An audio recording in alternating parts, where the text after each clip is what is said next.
Livro 2, Imitação de Maria, capítulo 12. Que não há nenhum estado, nenhuma situação da vida em que não possamos servir a Deus, desde que seja Deus que aí nos queira. Diz Maria: Meu filho, por que estas queixas que formulas sobre o estado e a situação em que te encontras? Crês que te não é possível servir ao Senhor tal como deve ele ser servido?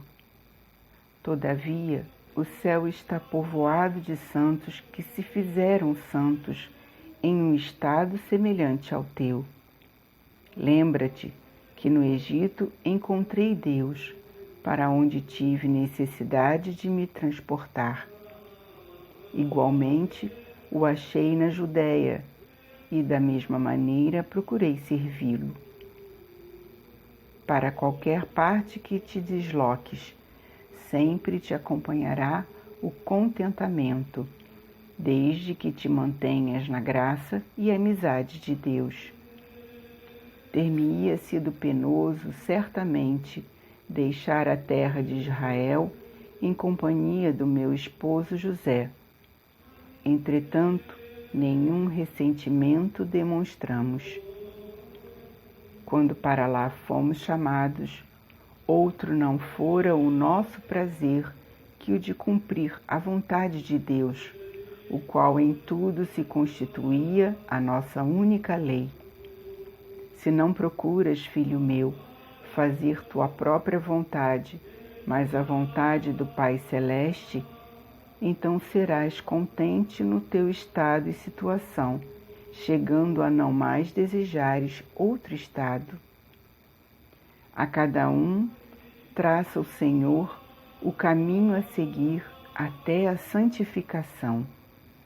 Querer seguir por outros caminhos que não sejam para a santidade será abusar do próprio Deus. Ninguém pode ser santo se o não ajuda a graça. Ora, a cada um Deus dá esta graça, na medida em que ela se torna necessária em relação ao estado de vida a que se é chamado, bem como às funções em que se está integrado. O que está retirado na solidão não há mais que ter saudades do mundo que deixou. O que está colocado no século não tem razão para dizer que se não possa salvar. Tanto para um como para o outro, só há certo um estado, é aquele em que Deus os quer. Seja qual for a posição que se ocupe, a salvação depende da fidelidade à graça. João Batista santificou-se nas margens do Jordão, nas quais aprouve a Deus que ele permanecesse. De lá, não procurou sair o santo precursor, para o qual a vida dos apóstolos, que acompanhavam Jesus e recebiam a sua doutrina, não pareceu mais própria à santidade. Não, filho, o teu estado não é por si mesmo um empecilho à santificação. Não é o lugar ou ocupação que santifica o homem, mas ao homem é que cumpre santificar as suas ocupações.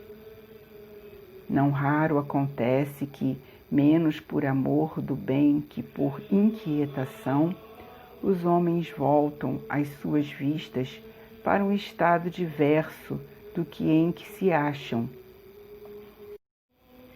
Mas, a bem pensar, que se ganhará com a mudança?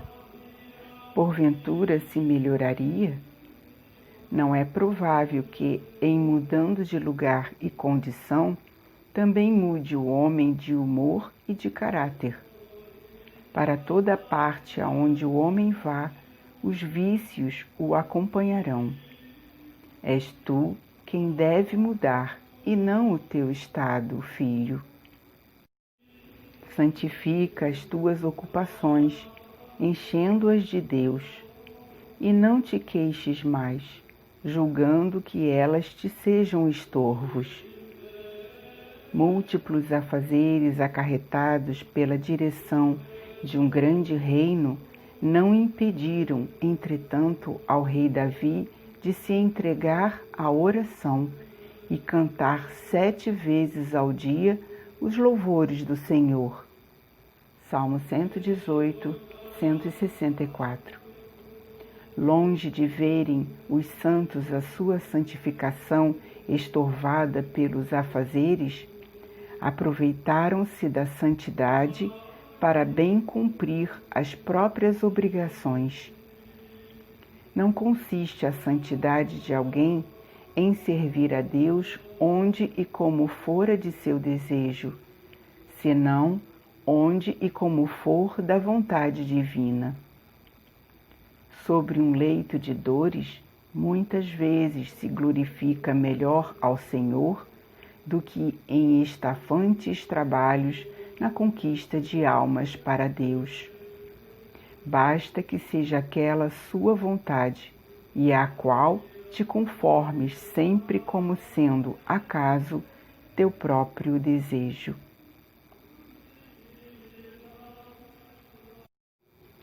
Livro 2, Imitação de Maria.